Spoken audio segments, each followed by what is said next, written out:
Hello, everyone. Welcome to the 2015 Cheez-It 355 at the Glen race review, where I'm going to break down what went on before, during, and after the event. And where should I start? Well, I always seem to start with my previous notes, but to me, it's kind of going to be a little bit difficult because there's a whole lot of action that went on before the race started, like a ton. I couldn't actually get all written down on my notes. I actually had to uh, uh, use a couple of sticky notes and some Word documents to actually get all out because I wrote down. I didn't realize that some of the news actually came out before the race started, and because it does classify as before the race, um, that's why I have it on sticky notes, etc. But anyway, I think where I'm going to start is a topic that was discussed after last week's event at Pocono, and that is after two scary wrecks during that weekend where a driver spun off turn number 3, went into the pit road, hit the pit wall. One of them was during practice, the other one was during a race. NASCAR, uh, NASCAR and Pocono, I think, are planning on. I think they're planning on making changes to Pocono and possibly other racetracks that have that type of pit road.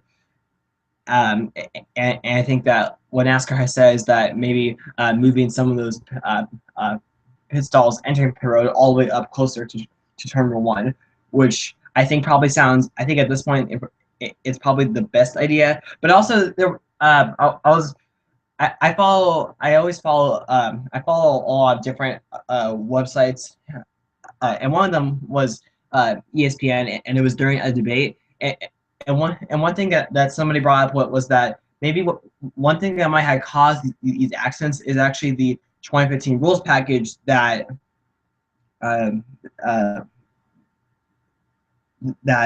because that because they do drive differently in the corners. Like for example, there's more time on the throttle, less time off the gas and the brake. So to me, maybe it's because maybe with the way the rules package is designed, it's sort of possibly led to these types of incidents. Because for example, and I do kind of agree with that, just because like okay, one time, okay, two times, then you kind of start wondering if it does have to do with the cars and how they're designed. So I think that's something to maybe consider and maybe possibly put the blame on. Not saying that it did cause it, but I think it is something to consider thinking about. Also, so the Formula One champion Lewis Hamilton is interested in doing a NASCAR race, or maybe even multiple NASCAR races. This was, I think, announced back on, I think it was Monday or Tuesday, and I think that there are some very mixed reactions based on what I saw. Some fans, I think, are like, this is a bad idea. Other fans are like, this would actually be great for the sport. My personal opinion is that I think that if he wants to do it, then why should we tell him no? No, I think that if he wants to do it, and if he has the time, I think that he should. I think that he should try it. And to me, I think like the thing about those is that Lewis Hamilton, I mentioned that he is a Formula One champion. I don't know how many championships he's won. When I looked him up, I found that he won the championship last season, but I don't know if he's about I don't know how much other successful stuff he's done. I know he's won races. I know he's won a lot of poles. Um, and I'm sorry if I'm getting some of this information incorrect. But I think that overall, regardless of the amount of success he have, it's very hard to transition, whether it's IndyCar to NASCAR, Formula One to NASCAR, sprint cars to NASCAR, etc. And by transition, I think I'm talking more about like success transition. Like obviously it's been done many times. For example, decades ago, Mario Andretti and AJ Foyt, they have more of an open background, but every now and then they chose to race in NASCAR. And actually, Mario Andretti, I think, did win the Daytona 500. AJ Foyt, I think, has also had some success. And as time has gone on, I think we're seeing more of these like names transitioning. For example, recently, Sam Horse Jr., Danica Patrick, who else? I know those other drivers, but to me, probably the most successful driver that has made that transition from one series to another and has had success in both of them is Tony Stewart. You know, Tony Stewart, he started racing open wheel, the IRL IndyCar series. Well, back when it was called the IRL, he won a championship in 1997, and so to me, I think that proved that Tony Stewart was a pretty was a successful open wheel racer. And then Tony Stewart decides to compete full time in the Sprint Cup Series in 1999. And look what Tony Stewart does. He wins a race, finishes third in points. He is now a three-time champion, a total of 48 career wins. Tony Stewart is one of the very few, and maybe possibly the only one that has had that type of success ever when it comes to transitioning. You can't really say that about Sam Horse Jr. or Danica Patrick. So to me, that's kind of the only concern. What tracks would he go to? I would say put him on. Definitely, I would say start him out on the road courses: Sonoma, Watkins Glen.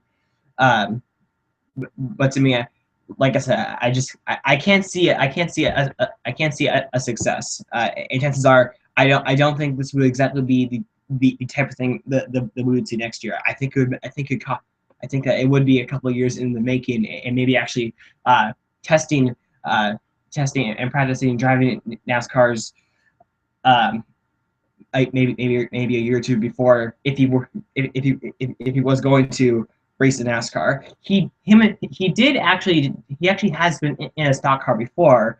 It was back in 2011, I believe, in June, that I guess it was an advertisement or promotion of Mobile One. They decided to do a seat swap between Tony Stewart and Lewis Hamilton. Lewis Hamilton drove Tony Stewart's car. Tony Stewart drove Lewis Hamilton's car at Watkins Glen. And I think after that, Lewis Hamilton, I think, did actually express some kind of interest. I don't know. It's been a while since I've seen this. I saw it maybe a little bit more over a week ago. But anyway, that's just something that I would like to get out there. Speaking of more driver news, Eric Jones will run full-time in the Xfinity Series and a part-time schedule in 2016 in the Sprint Cup Series. There have been no confirmed dates yet, but it has been confirmed by Joe Gibbs Racing. And Eric Jones currently drives full-time in the Camping World Truck Series for Kyle Busch Motorsports, which as far as I know does use very similar equipment to Joe Gibbs Racing. And part-time in the Xfinity Series, Joe Gibbs has two wins in the Xfinity Series, and possibly a couple more if he did not make some mistakes. And the same could be said in the Camping World Truck Series. And to me, many people, as far as I know, many people have said that Eric Jones is possibly or is the most promising young driver we have right now. And to me, for the most part, I do believe that. I think that I've seen him come up. I remember watching the first race he was the spring Martinsville race in the Truck Series, driving for Kyle Busch Motorsports. I remember hearing his name. And actually, at the time, I didn't actually really think that he was actually that talented and would go on to have this success still early in his career. And actually, in the Kansas race, subbing in for Kyle Busch, Eric Jones was actually running good until he got loose by himself and made a mistake and overcorrected it. If that didn't happen, I think actually Eric Jones could have gotten a good top 10. He had a fast car. So far, Eric Jones, I think that he does look promising, and I think that as far as his Sprint Cup Series schedule, I think that what's going to happen to him is the same thing that's happening to Chase Elliott. You know, Chase Elliott, he's running part-time in the Cup Series this season as sort of a preparation and more time in the Cup Series car when he drives full-time in the Cup Series in 2016. I think the same thing is going to happen to Erik Jones. And as far as Erik Jones running full-time in the Xfinity Series, I think that I think that some people have said that they're rushing this kid.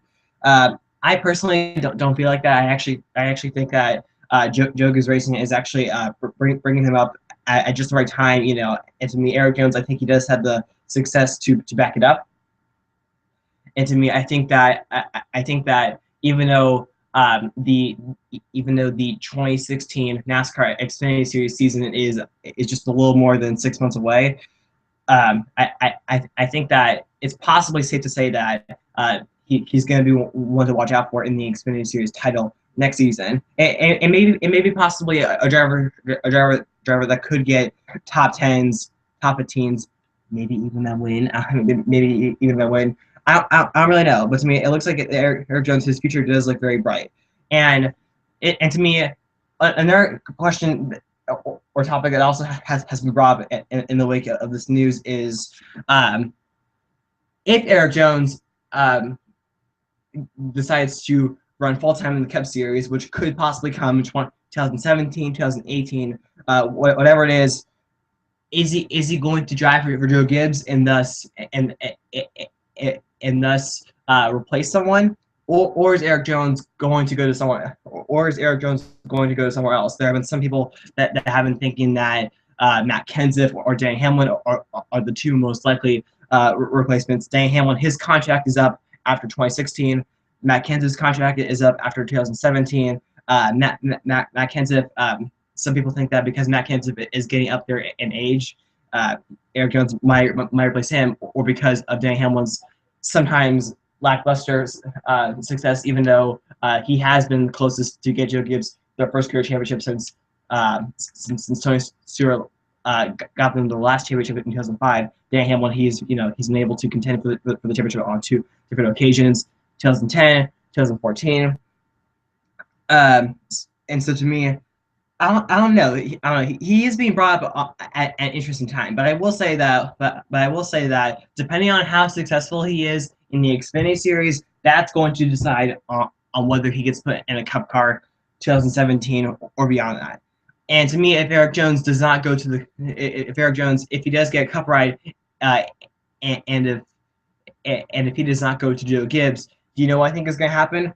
Furniture Row Racing has talked about moving to Toyota, and the thing is, because they're planning on moving to Toyota, they're not going to have that. They're not going to have that Richard Childress alliance, and so to me, I think that they might actually try to form an alliance with Joe Gibbs Racing. And so to me, there's actually been some people that have been saying that Erik Jones could be that second Furniture Row he could be that second driver for Furniture Row Racing, which Furniture Row Racing it's also expressed interest for. It's also expressed interest in opening a second car as well. So overall, it'll just be interesting.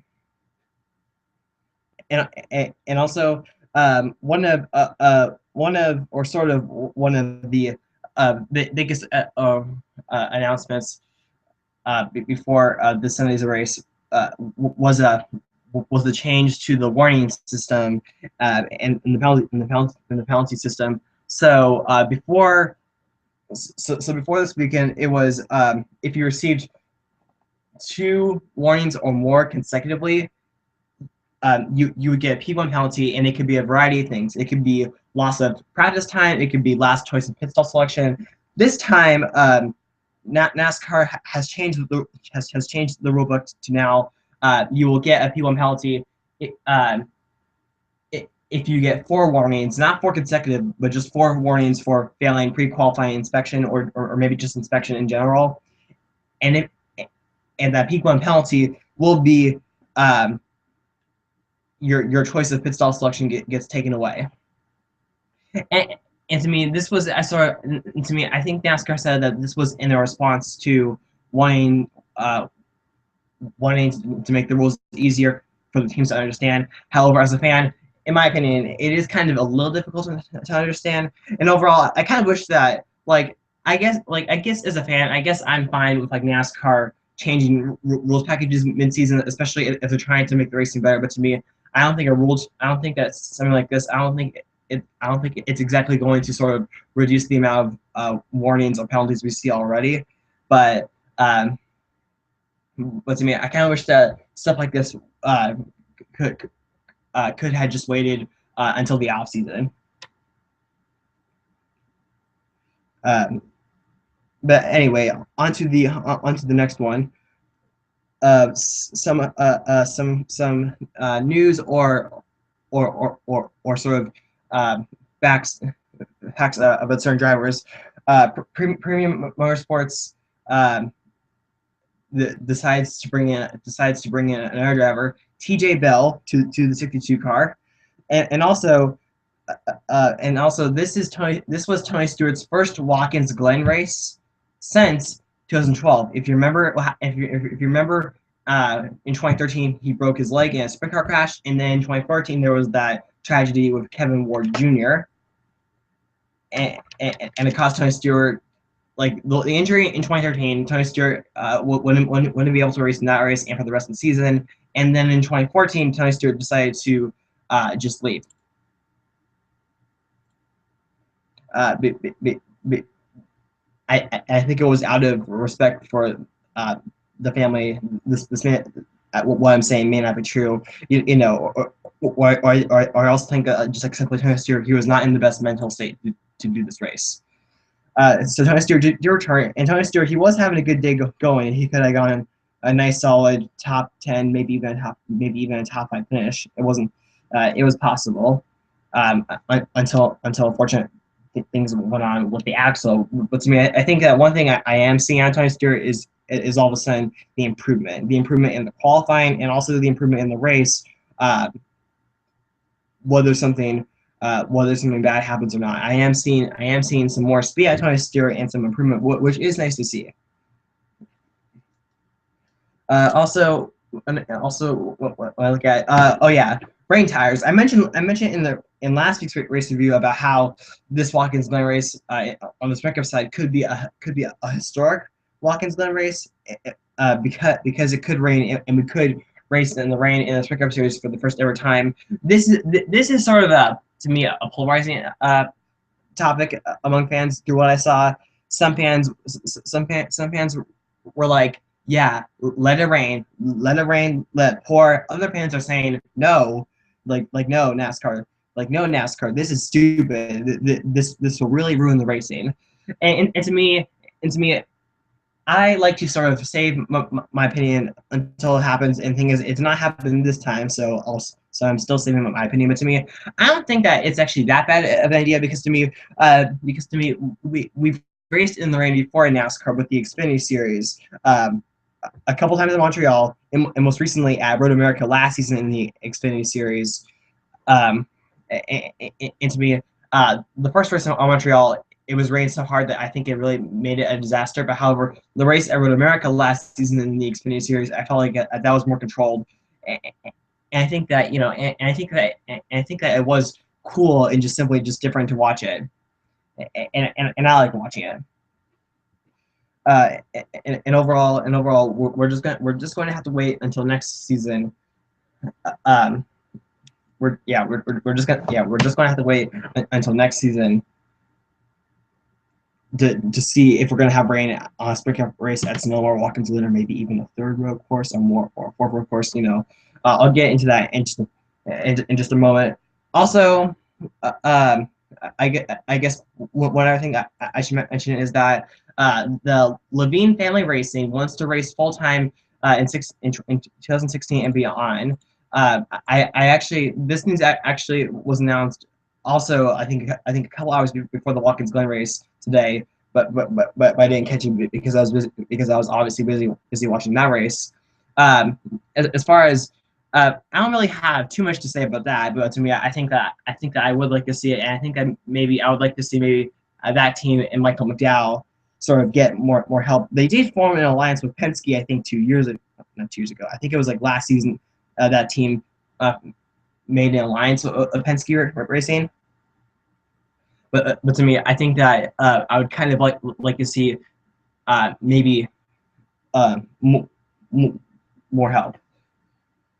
Um, in my opinion, because I think that because I think that in some ways Michael McDowell could possibly be a driver that like AJ Allmendinger, where, where where he can be very good on road courses. And Michael McDowell in the Xfinity Series, he's actually proven that he actually could be a good road racer if he actually gets better equipment. Also, and I guess that the last regard rules packages and also racetracks. This is the final. This is the final. Oh wait a second, I'm getting too far ahead of myself. How about I talk about this? This isn't exactly like sprint car related news, but I think it's important news anyway. I found out on motorsport.com that NASCAR is possibly considering more dirt tracks. They confirm, they've already confirmed that Eldora will return to the truck series in 2016, which I was excited to hear about that. But to me, NASCAR, I think basically surveyed truck series teams on would you like to see another dirt track, and the answer was yes. I guess a lot of teams do want to see another dirt track to schedule, and to me, while I have come to like NASCAR on the dirt, for the truck series, I don't know. For me personally, I would like to see a dirt race in the Xfinity and maybe even the Cup Series. Like for example, in the Cup Series, what I would do to schedule is maybe take away the All-Star race at Charlotte Motor Speedway and actually put the All-Star race at the dirt track at the dirt track at Charlotte, which is actually just across the street from the 1.5-mile oval. To me, I think that not only would be different, but I think that it would be more exciting. I think that I think that it definitely could. I think you definitely could get the place packed, and I think that the track is just big enough to hold the average All-Star or a sprint showdown field, which is normally on average like 20 cars. So to me, that's what I would do. But to me, regardless of what it is, I'm still all for dirt track races and more of it. Okay, and now on to the final note that I'm gonna make. This is the final NASCAR race at Watkins Glen that will be on the current surface. And next season it's going to be called the old service, because the thing is, and I'm not joking. And I'm not joking when I said this.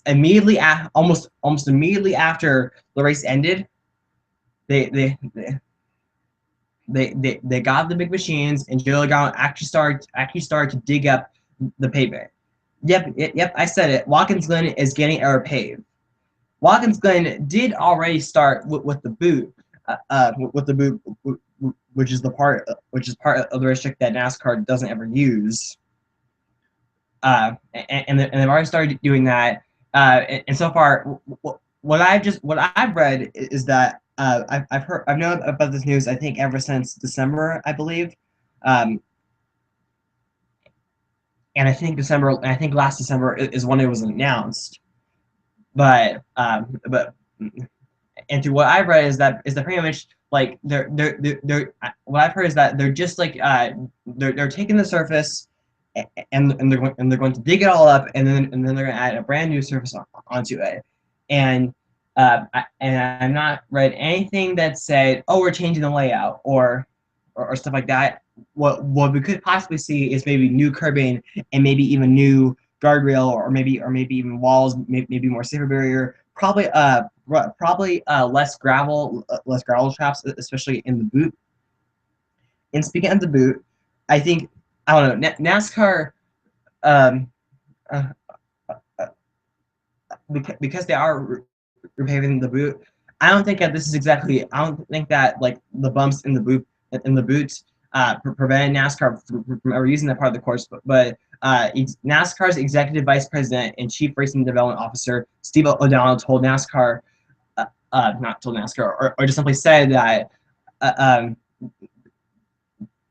the NASCAR is considering using the boot um, in the future.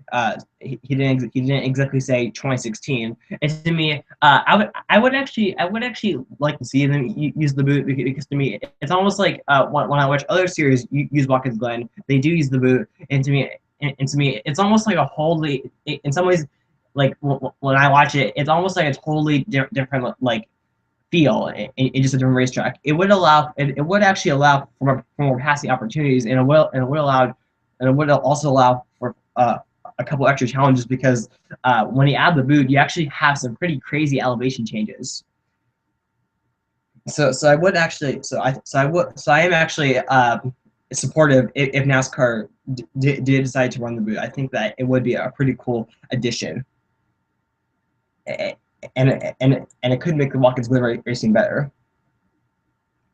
Um, and also, so that's that. Anyway, the final pre-race nothing. The final pre-race information that I have is that it wasn't drivers' council, but I believe I think it was. It says I have it on a sticky note. Sprint Cup competitors met with representatives from NASCAR on Saturday morning at Watkins Glen to discuss aero packages and when to schedule the next drivers' council meeting. Drivers were told the sanctioning body will likely stick to the current aerodynamic package, or in this case, the 2015 rules package, for the remainder of the season, which includes the chase races.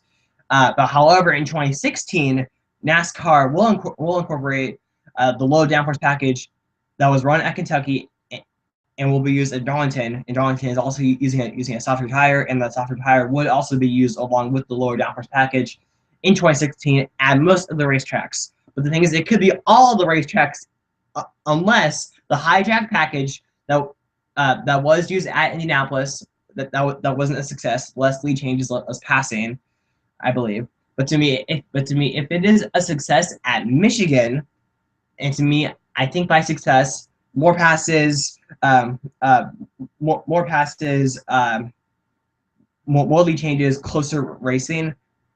Then NASCAR will use that high drag package at Michigan, Olive Speedway, and Pocono Raceway in 2016. So overall, my thoughts on this, I actually think that this is actually some pretty big news that I'm honestly kind of surprised it's not already on like NASCAR.com the last time I checked, and I think it should be on NASCAR.com because to me, this could really, in my opinion, I actually think that in terms of especially the lower downforce package, I think that the lower downforce package could actually get NASCAR back up and running again, and it could help NASCAR return to its sort of I guess you could call the heydays, where the racing, where many fans would say that the racing was better back then, like for example, like 90s, early 2000s, you know, because to me, based on Kentucky, that race had a record amount of lead changes, and it had twice the amount of passing compared to last season's event.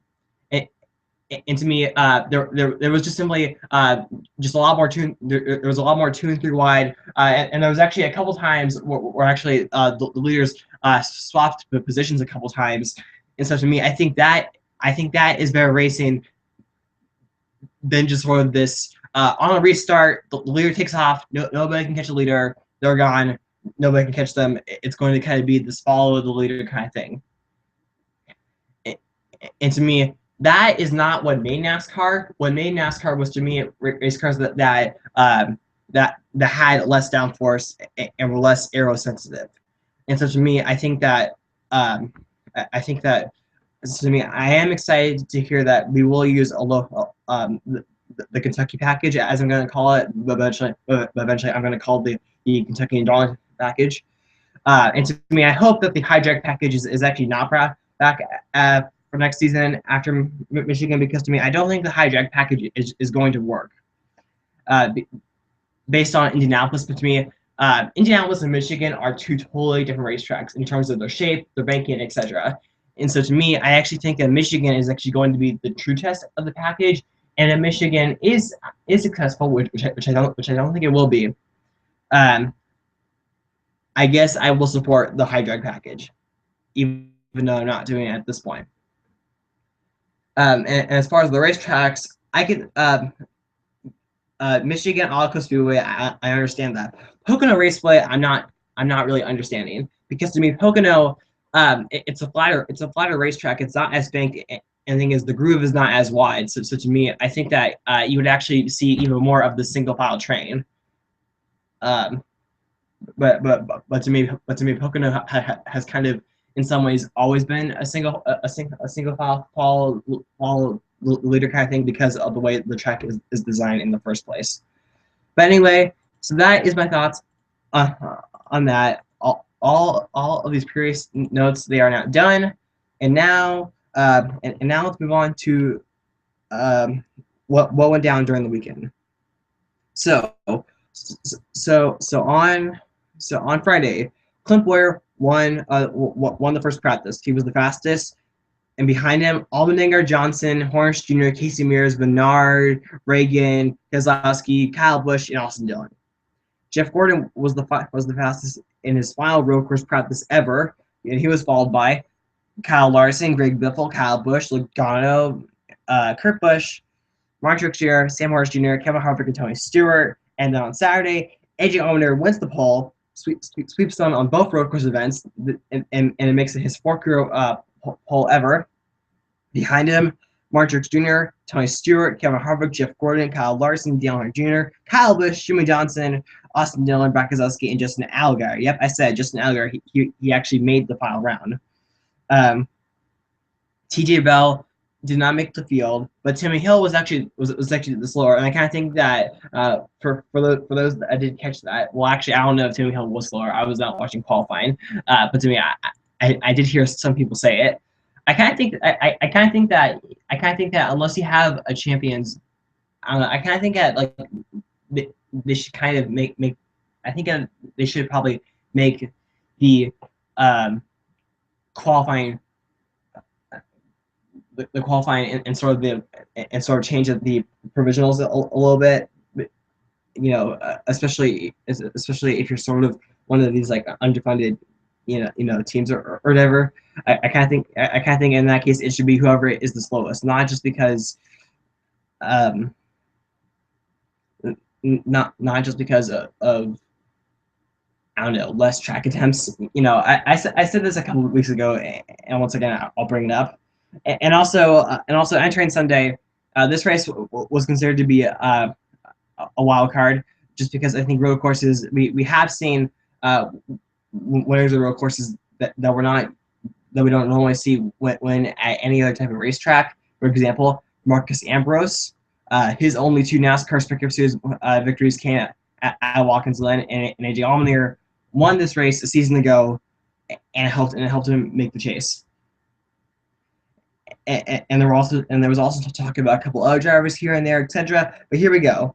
On lap number 1, AJ Allmendinger chose the outside, which on road courses, which at Watkins Glen is the correct lane. Green flag is out, and AJ Allmendinger easily clears Mark Truex Jr. entering turn number 1, and then from there on, the top two broke away from the rest of the field, and Tony Stewart was kind of holding up the field a little bit. Harvick would pass him. Tony Stewart would drop several positions in the process, but would actually remain inside the top 10. And then on lap number 5, the first of a couple issues for Jimmy Johnson. He was running in the 7th position, and then all of a sudden, entering the bus stop, he couldn't make the corner for some odd reason. And so basically what they had to do is that he had to stop in order to avoid a penalty. Because to me, if you miss the bus stop, and I guess if you avoid the bus stop and then pass and I guess improve, or I guess also you can't maintain your position. If that happens, so you have to come to a stop, and then Jimmy Johnson would fall back to 27, but would make it into the top 20 by the time the first caution did come out. And in the meantime, by around lap number 10, the top three were within a full second of each other, Allmendinger, Truex, and Harvick. And then on lap number 10, this was the first incident that I caught. It was when battling with Greg Biffle, Eric Almirola. I guess I don't know if he got loose or if he wheel hopped it, but the thing is, he did turn around and Paul Menard had nowhere to go. It wasn't like heavy contact, but it was enough damage that would cause Eric Almirola to go a lap down. Paul Menard was just fine, just lost many positions in the process. And also during this time, when it was Allmendinger as the leader and Martinsville Jr. as second place, it was like this. One lap the gap would grow, but then the next lap the gap would shrink. The next lap it would grow. The next lap it would shrink, and it would kind of do this lap in and lap out. And then on lap number 21, I saw on the leaderboard that the Martinsville Jr. was starting to gain a lot on Allmendinger, and then one lap later, exiting turn number 7, Martinsville Jr. takes the lead from Allmendinger as we now are on lap number 22. Harvick would take second, coming off of turn number 1, and so Martinsville Jr. he is our leader, and that would be and I think that would be the first. Those few laps would be the first. Would be the first laps that Martinsville Jr. has ever led in NASCAR's pickup event at a road course, or maybe even ever at a road course. But I'm not exactly true. I just heard it on TV. And then we saw some early pit stops. The first of them being Jeff Gordon, and then I think we saw Keselowski and Carl Edwards also kind of pit road. And then along number 25. Greg Biffle has a flat tire, misses a bus stop, goes through the grass, so a lot of grass gets on his grill, and then eventually, then the flat tire would just come apart, leaving debris all over the carousel, and on the backstretch, and now bringing out the first caution. The first caution for debris, and then for the drivers that stayed out, they would come down to pit road.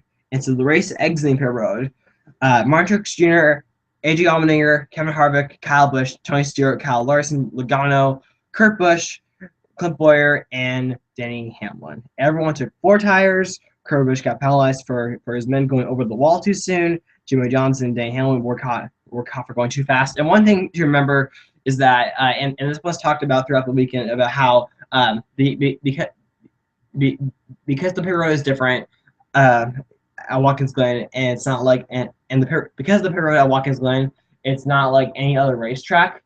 The driver pits from the right side, not from the left side. And to me, I think that and I think that if you're watching closely on TV, I think it actually create for just slightly longer pit stops. Mainly because I think these teams, they're not used to this. It's not exactly as familiar for them. And I think that to me, I think that there were a couple penalties throughout the weekend where drivers actually drove through to pit stalls, and sometimes in this case it was for speeding. Jimmy Johnson and Denny Hamlin were caught for going too fast. Anyway, restart as the top 10 on the restart was Cole Witt. Yes, I said it, Cole Witt, Keselowski, Reagan, Edwards, Hornish Jr., Dillon, Michael McDowell, Martin Truex Jr., A.J. Allmendinger, and Kevin Harvick. Brad Keselowski passed Cole Witt, exiting turn number 1, and he pulls out ahead. And all of a sudden, we see Hamlin's hood fly up and hit the windshield, very similar to what happened to him during practice at the Indianapolis Motor Speedway. And Denny Hamlin would receive the black flag because NASCAR didn't want Hamlin running out there with the possibility of the hood coming off and creating a debris caution. And so Hamilton comes down pit road, but then eventually leaving pit road and re-entering the racetrack. There was still debris on his car that his pit crew did not take off, and so it flew off his car, and there we go. Our second caution is out for debris. And then the top 10 at the time were Keselowski, Edwards, Reagan, Dillon, Truex, Lawrence Jr., Allmendinger, Kyle Busch, Harvick, and Tony Stewart. And I also wrote here, and I also wrote down in my notes that during the caution, before the second caution, the first caution, Jeff Gordon had to get up road and actually went to the garage for and stayed there for a couple laps because he had mechanical failures, a lot like he had last season. So unfortunately, Jeff Gordon would not be able to win at Watkins Glen, and overall it was just another disappointing day. And so to me, when I look at Jeff Gordon, 42nd at Indianapolis, then third place at Pocono, but to me that was largely due to him saving fuel, and then eventually I think he finished like 41st, very up and down stretch for Jeff Gordon, and once again, I think especially for Jeff Gordon fans, very frustrating to see and very disappointing, especially since I felt like that even though I'm not that much of a Jeff Gordon fan, I actually thought that Jeff Gordon could have possibly had gone on top 10 and maybe even a top 5. I don't think he had that great of a car in order for him that could have won, but I think that could have been a good, solid finish. And overall, now we know that Jeff Gordon is going to have 9 career wins at the road course, which still is the all-time record. And I think that record is not going to be broken for quite some time. So I think that for Jeff Gordon and his fans, I think that they should be proud that he at least has that. Anyway, as I turn the page, Dan Hamlin, his pit crew was able to get another hood and put on the cars. And eventually, I think that instead of using hood pins, they actually just used tape. And the thing is, why did this happen? Well, because on the restart, someone did not get going, and Dan Hamlin ran into the back of David Gilliland, and so that's why his hood went flying up in the first place. Anyway, restart, lap number 36. Brad Keselowski pulls away again, and Austin Dillon, just like with Tony Stewart on the start of the race, Austin Dillon was dropping like a rock. And then on lap number 38, I did not see this live because I was writing down notes, and I've not seen this on YouTube. But Justin Allgaier did go for a spin in turn number 1, and I guess it was contact between him and Jimmy Johnson. And actually, I think on the radio, Allgaier vowed for payback for Jimmy Johnson, even though that would not happen. And I think on Twitter I found out that they eventually talked it over, but it wasn't like a fight. It's so interesting. I never really thought that we would have Jimmy Johnson and Justin Allgaier sort of getting into each other and actually creating a little bit of a rivalry, I guess you could say. And then by lap number 40, I think that for I think fans of AJ Allmendinger, this would be the point of the race where I think many of us came to realize that his chances of winning are not that good. AJ Allmendinger, he was just not happy with his car, and to me I think that especially maybe possibly had something to do with dirty air. Because we obviously saw how he led the opening 22 or not 22, opening 21 laps, but then it was like once Allmendinger was in dirty air, he couldn't really go anywhere, and so maybe that was the issue.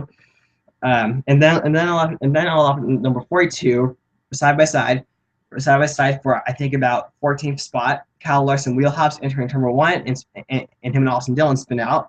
Halfway through the race, as Brad Keselowski has over a second lead between him and Carl Edwards, Caution number 3 on lap number 46. Austin Dillon has a flat tire, possibly due to that contact with Kyle Larson in that spin out. But he also had damage on the back end of his car. So something tells me that maybe he's maybe he spun out in the S's, and eventually once he got onto the backstretch, that tire started coming apart. And actually, I think it's the carcass of the tire. I think that's the name for it. It actually came off his car and actually rolled into the grass. Our third caution is out. And then we got some pit stops, and once again some more strategy. The top several stay out, and by top several, more like the top 13. Brad Keselowski, Carl Edwards, Martin Truex Jr., Kyle Busch, Reagan, Allmendinger, Harvick Jr., Horst Jr., Tony Stewart, Matt Kenseth, Cole Witt, and Trevor Bayne all stayed out. Clint Boyer, Joe Gallant, and Jimmy Johnson were the first three who came down Perry Road. Not the first three. They were the last 3 who came down Perry Road during that cycle of stops. And so now we have another restart. Lap number 50.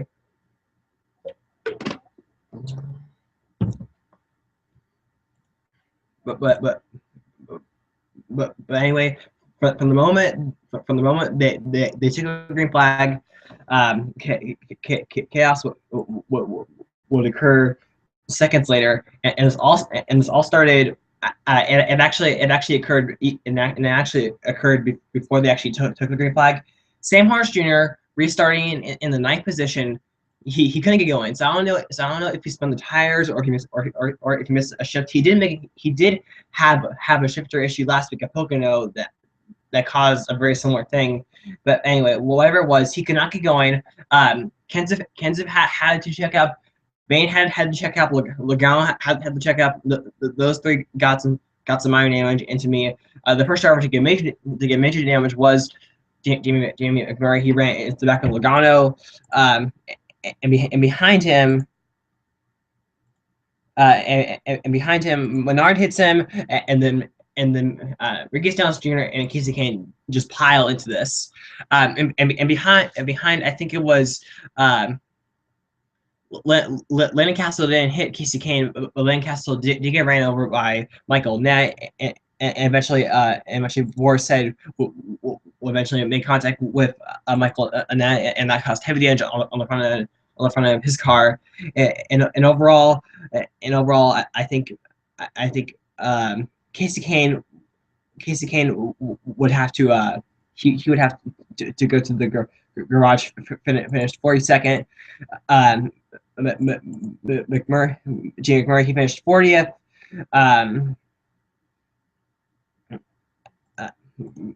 McMurray, he finished 40th, and overall, I think that was pretty much it. Ricky Stenhouse Jr. Boris said they were able to continue, but just with really slow cars, and this actually created a red flag, because the thing is, drivers like McMurray left a lot of oil all over the racetrack, and the red flag lasted for I would say about 15 minutes, and this is the well, to me, this is either the second or third red flag at Watkins Glen in the past 2 or 3 years, and it was because of something relating to a crash. So it seems like the red flags are sort of becoming the new norm for Watkins Glen International. But anyway, the L would come back out after, like I just said, a 15-minute red flag about. And then we had some drivers decide to come down pit road. Martin Truex Jr., David Reagan, I think and the drivers like Kevin Harvick, and a couple of other drivers. I think Matt Kenseth also came down pit road, and this would be important to remember for later in the race. And then we had a restart, lap number 55. Brad Keselowski still leads as now Kyle Busch takes second, and Kyle Busch was almost able to take the lead away from Brad Keselowski on lap number 56. When Brad Keselowski overdrove turn number 1, but Keselowski held on for at least one more lap. Lap number 57, Kyle Busch takes the lead, and he would just check out from the field. But wait a second, not for too long. on the backstretch, Tony Stewart running inside the top 10. His car, all of a sudden, it's slow. Smoke is coming out from under the car, and then and then and then they'll bring out another caution. And then also at the same time in the carousel, Jimmy Johnson was sideways. And to me, some people thought that Justin Allgaier did payback him, but actually I don't think they showed the replay of it. But Jimmy Johnson and Dan Hamlin, those were the two that made contact. I don't know for why though. I don't know. And I don't know if there's actually a replay. But it did happen, and so sort of Johnson's day kind of went from bad to worse for a moment. And the way this caution fell out, it really did not play well for the drivers that stayed out the last time. When there was a caution, drivers like Kyle Busch, Keselowski, they were hoping to.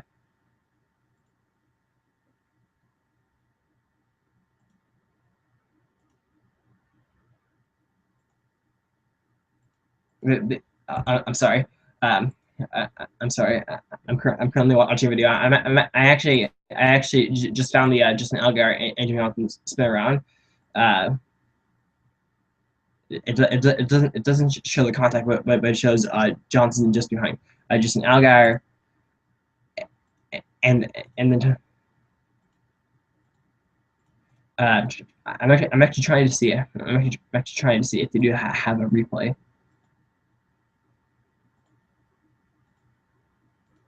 I guess they don't, but anyway, as I was saying, so Jimmy Johnson and Hamlin did make contact, and the way this caution fell, it wasn't really with Kyle Busch, Keselowski, and anyone else who stayed out. That's not what they wanted to see. They were hoping that they could have come down here under green flag, because that way, in case the caution came out after they made the pit stops, it would have put them right up at the front of the field, but it just didn't happen. And so we had some pit stops. Many drivers stayed out. Many drivers came down pit road. The top 13 stayed out. Matt Kenseth, Kevin Harvick, Ron Truex Jr., Dale Earnhardt Jr., Kyle Larson, David Ragan, Dan Hamlin, Michael Nett, Greg Biffle, David Gilliland, Ricky Stenhouse Jr., Sam Horse Jr., and J.J. Elliott.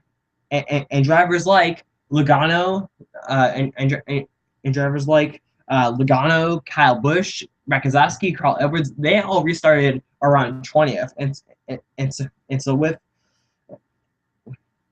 with a restart with about 30 laps left to go, that it's not that easy. It wasn't going to be that easy for them to make up all this ground. It would take a long time. Restart lap number 61. Kevin Harvick takes the lead in the S's, and then the top eight for a moment were kind of able to break away from the rest of the field, and it was something that I liked I liked seeing in today's race, is how even though there wasn't really a whole lot of passing when we sort of had these smaller packs, it still was close racing, and I think that in the future, even though it's really hard to do at road courses, if we can somehow find a way to have this close racing, and yet make it a lot more easier for the drivers to pass, I think that we could actually have an even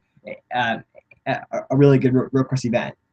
And I think that part of the reason why we saw these sort of small packs was because especially up front, they were all trying to save fuel. Everyone was on their window. And I think that because they were saving fuel, no one wanted to be super aggressive, which I think explained for the reason for the less passing. And some of the drivers that were running up front in this pack were drivers that actually had issues earlier. Denny Hamlin running close to the top 5 along with Greg Biffle, but then all of a sudden, not before long, here comes Joe Logano and Kyle Busch. They caught the pack, but by around lap number.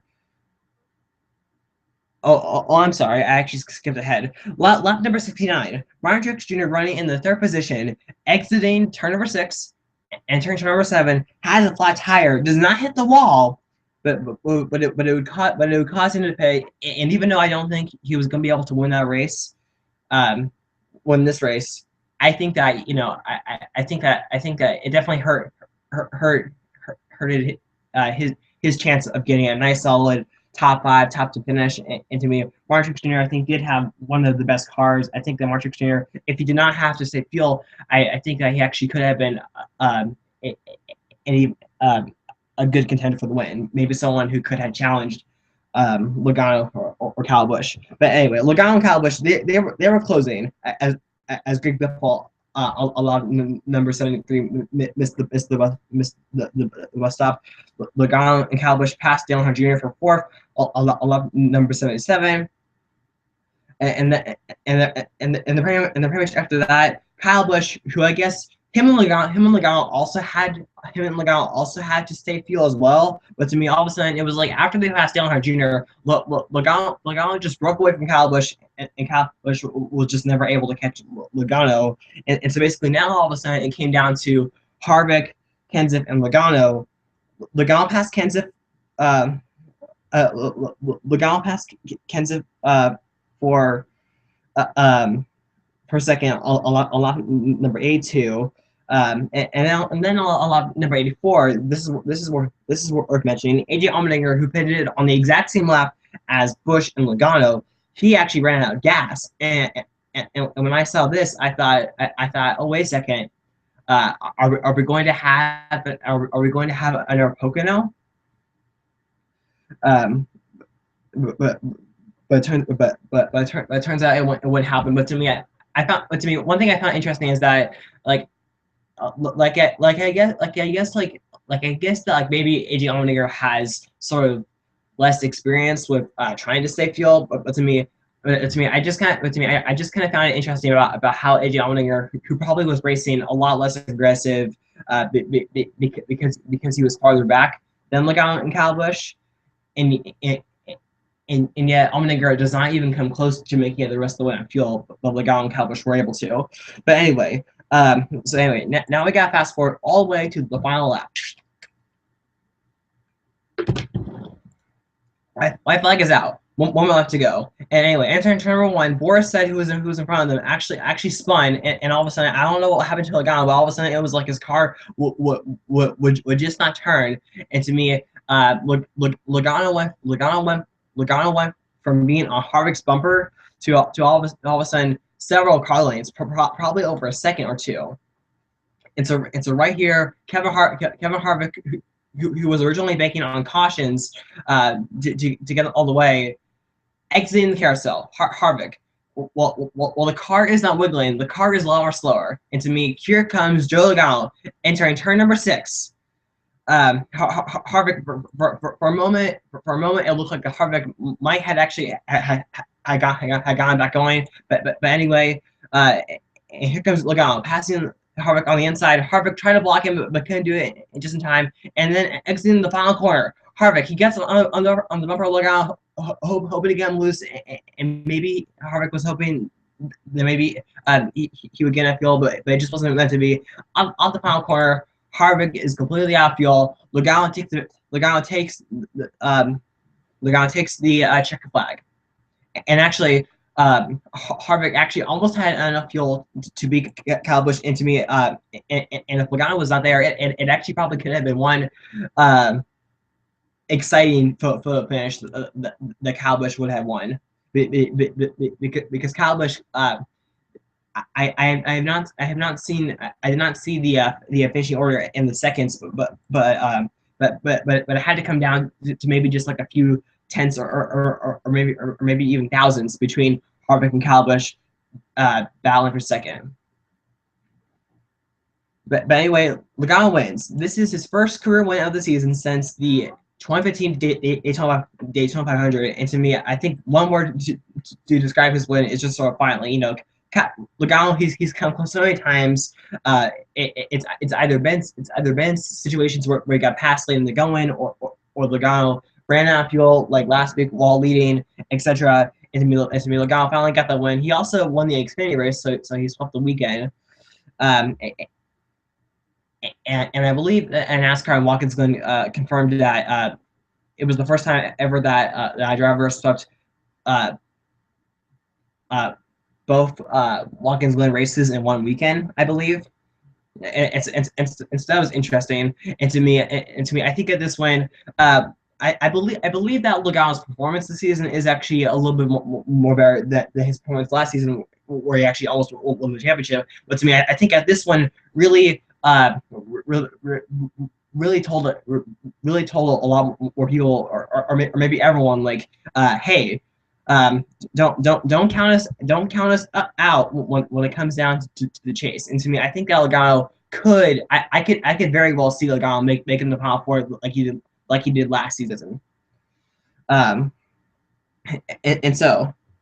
And so that is Watkins Glen. Personally, this Watkins Glen race was not my favorite or as good as the previous Watkins Glen races, but to me, those races I think had had sort of like this like accidental or just sort of this rare event where for example in 2012 there was oil on the track that NASCAR did not notice, and so it kind of helped create an exciting finish. Or we had events like last season where we had a crazy crash, but also in that race, we had a couple of late race restarts that really made things a lot more exciting. This race had a lot more green flag runs, and I think that I think that probably could have been a much more exciting race if we did got some late race cautions, etc. But it just wasn't. But it just wasn't meant to be. Um, so anyway, so that is Watkins Glen, and now I'm gonna go through the finishing order. So Logano won the race. Kyle Busch finished second, and with that second place finish, Kyle Busch now is inside the top 30. He's 35 points, a couple points ahead of, I think it's Colway in the point standings. But to me, unless Kyle Busch finishes very, very, very poorly in these next four races, I think Kyle Busch will be able to stay inside the top 30 and thus make the chase. Kevin Harvick finishes third, oh so close again, but I think to me, even though it's Benson's Phoenix, I don't think I don't think that should exactly take away from how good him and his team have been when it comes to domination and when it comes to strategy, etc. Kenseth finishes fourth, and that is his first top five ever in a road course in the Sprint Cup Series, as far as I know. Kurt Busch, nice top five. Clint Boyer in the sixth position. Gazowski 7th, Edwards 8th, Sam Horse Jr. Top 10s in both road course events, and Jimmy Johnson a nice recovery. Dale Jr. 11th, Kyle Larson, who actually I think that if this wasn't another few mileage race, Kyle Larson could have he was actually in a good position to actually get his first career victory, if not top five, had it not have been a few mileage race. Paul Menard 13th, Greg Biffle 14th, Ryan Newman 15th, Eric Almirola 16th, Danica Patrick 17th, Keith Seamers 18th, Algara 19th, McDowell 20th, so nice top 20 for him in that team. Cole Witt 21st, Trevor Bain 22nd, David Reagan 23rd, Allmendinger 24th, Truex Jr. 25th, Matt DiMatteo 26th, Danny Hamlin 27th, Alex Kennedy 28th, Alex Bowman finished 29th, J.J. Elliott finished 23rd, Michael Nett 31st, Boris said one of the most well-known road course ringers, finished 32nd, David Gilliland 33rd, Ricky Stenhouse Jr. 34th, Landon Castle 35th, Austin Dillon 36th, Chris Buescher making another start in the Cup Series, finished 37th. Timmy Hill finished 38th. Jeff Burton finished 39th. McMurray 40th. Gordon 41st. Casey Kane 42nd. Tony Stewart finishes dead last. And actually, even though Tony Stewart finished in that position, and once again, it's another disappointing finish. Tony Stewart, I think at Tony Stewart overall, this weekend he was actually a lot more happier. And I think to me, I think that possibly we do definitely have some different and challenging tracks next week. But I think even though Tony Stewart he has yet to win, and I don't think Tony Stewart will win a race. this season. I think overall it's a nice comeback in terms of his speed and his qualifying positions, and where he's actually run on the track on a few occasions. Anyway, so who surprised me and who disappointed me? First of all, I guess I might as well do my disappointments first. Or disappointments or drivers that I was sad to see where they finished. I was sad to see where Tony Stewart finished. I was also kind of sad and disappointed to see where Casey Kane finished. I know he was in the wrong place at the wrong time, but man, him and this team just can't seem to get anything right in these past several weeks. Jeff Gordon, I absolutely hated. I said this earlier. I absolutely hated to see Jeff Gordon finish where he did in his final road course event in a race where he's won 4 times. McMurray, once again in a very similar position to Casey Kane. I think that McMurray probably could have. I think that he could have gotten a top 10 finish. Chris Buescher, even though Chris Buescher, he's made very few Cup Series starts and is driving for an underfunded team. I was kind of a bit disappointed. I guess in some ways it kind of shows about how both experience and good equipment prove, because Chris Buescher finished 3rd in the Xfinity race and was actually the highest finishing Xfinity regular. Or said also kind of disappointed me, because the thing is, Boris said driving for Jogi's Racing in the Xfinity race, he actually finished 4th, right behind Chris Buescher. And to me, just like with Chris Buescher, I think it really shows the difference in experience, but also a good equipment. I was sad to see where Truex Jr. finished in the 25th spot. Same for Allmendinger. And so to me, with now both road course events completed, I think that Allmendinger's chances or sort of realistic chances of winning the chase, that I think that's probably over. And so to me, the only way I see Allmendinger winning at Michigan, Bristol, Darlington, Richmond is with some ridiculous luck. Let's see, anyone else? That's kind of that's kind of it. When I look at it, and the drivers that surprised me, even though it was outside the top 20, I was actually kind of impressed on how Cole went, about how during those restarts in the middle part of the race, he was up front and he was actually able to stay there. And like I said, nice top 20 for Michael McDowell. Paul Menard, nice recovery from the early contact between him and Almirola. And I guess also the same thing could be said for Eric Almirola. After that spin, he actually was locked down, got the free pass, I believe, and came home inside the top 20. A nice recovery.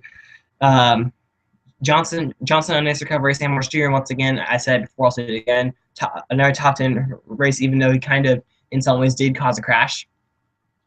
And pretty much that's it. And that's all I gotta say. And I guess one thing I should talk about before I talk about next week's race in Michigan and sort of previewing it, I think that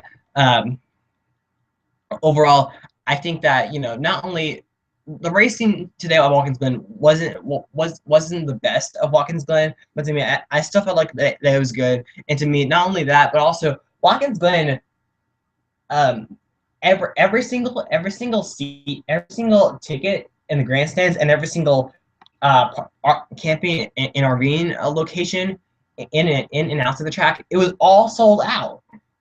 These days, NASCAR, when do you ever hear or actually see like a sold out crowd? And to me, it wasn't just Watkins Glen; it was also Sonoma. Now Sonoma, Jeff Gordon's home state, maybe not home state, but birth state. That his final race that might have had something to do with it, but Sonoma also had a really good crowd, and I felt like Sonoma also had a pretty good, or maybe even a great finish in that race.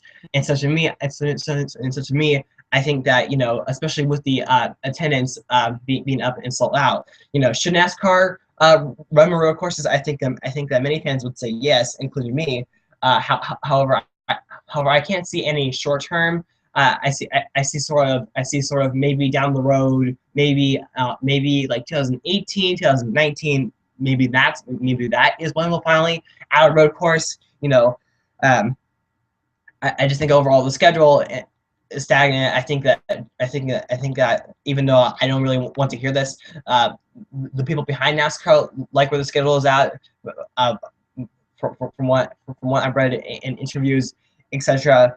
And so to me, I think that I'm probably I don't think we're going to see.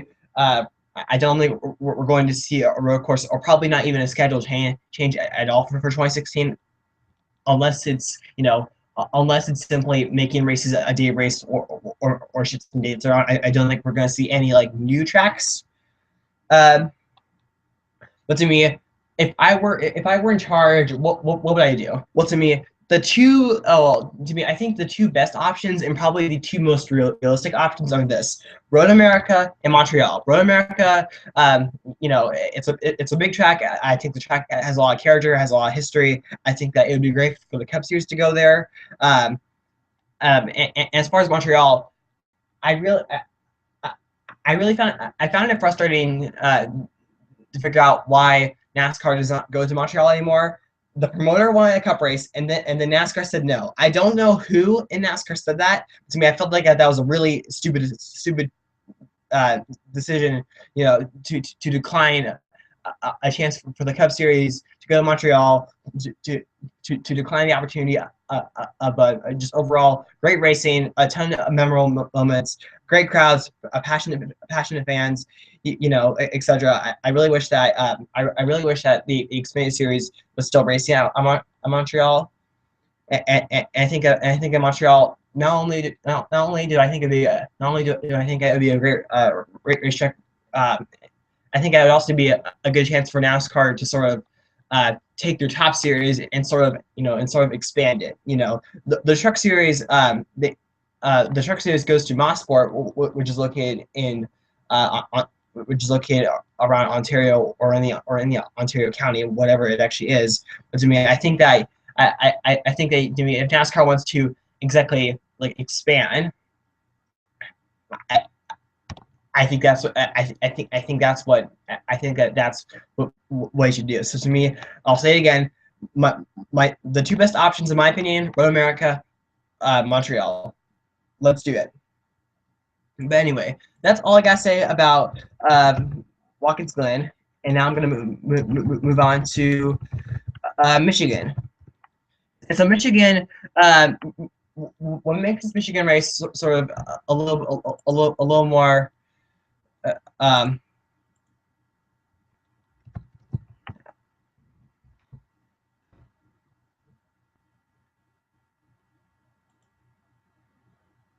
I'm sorry. I'm sorry for the pause. I had to. I had trouble opening up the web page to look at the average finishes. But anyway, so like I was saying, what's going to make this Michigan race a little different to June is how, just like at Indianapolis, I said earlier, but the thing is that it is using the high drag package, and depending on how the racing is in Michigan, it's going to also depend on whether we use a high drag package in 2016 at some of the events.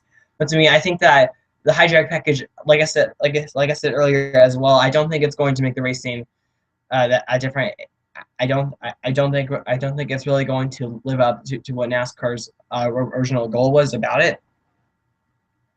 But to me, other than that, who do I think has a good shot? Who do I think has a good shot at being good? Well, if I look at the most recent races, for example, the last 5 races, the 5 drivers with the best average finish: Logano, Menard, Harvick, Klimp, Keselowski. So you probably should put one or a few of those drivers on your fantasy list. Kurt Busch won the June race. We have to remember the June race, it was shortened due to rain, and hopefully rain is not around when they come into August. I'm sure that there's going to be a whole lot of talk about Jeff Gordon, because it was that race, it was the August race 1 season ago that he got his second to last win to date. I think it was his second. Yeah, it was his second to last win. But overall, I think that once again, I think we're going to see the Joe Gibbs domination continue. Carl Edwards, he has the best average finish overall. Kenseth also has a good average finish. Tony Stewart, with his recent improvement, he could possibly be someone to contend for a top 10, top 5, maybe. And Kevin Harvick led most of the 132 laps, I believe, back in June, but had some sort of like tire failure, took him out of the race. And also in that race, Kyle Larson came super close to getting his first career victory, taking a huge gamble. If the rain had came a couple laps earlier, we would have been talking about like Kyle Larson, like can Kyle Larson do the sweep? So to me, that's pretty much all I gotta say about Michigan. I hope you enjoyed this race review. Once again, over an hour, most likely. I haven't been keeping that much attention to the time, but I hope that you enjoyed listening to it anyway. Whether you enjoyed, whether you listened to all of it or just part of it, be sure to rate, comment, subscribe, and bye.